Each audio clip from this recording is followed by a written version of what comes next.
آیا شهرت یوازې په بېشرمۍ او بېعزتۍ کې دی؟ سلامونه او نیکې هیلې. د مطلب شروع کولو څخه مخکې زموږ د یوټیوب چینل پښتو ټاپ ټي وي در سره سبسکرایب او ورسره په خوا کې د ګونګړي نشان حتما کېکاږئ. دا به ومنو چې دولت او دولتي اړوند چارواکي د ډیموکراسۍ، ازادي او سیکولریزم په نوم د ځینو خلکو بېحایي کړنو ته غږ نه کوي.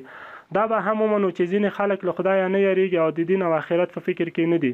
دا به هم ومنو چې ځینو خلکو څخه شرم او حیا، حتی غیرت او عزت للی ده او خپل شهرت د ځان په بېشرمۍ کې ګوري.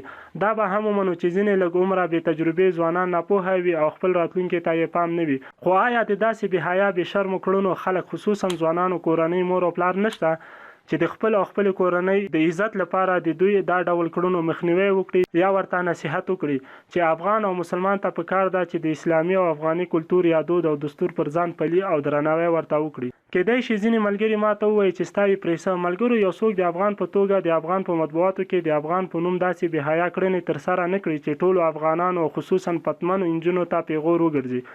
لکه دا انځور کې چې نجیبه فیض ګورئ.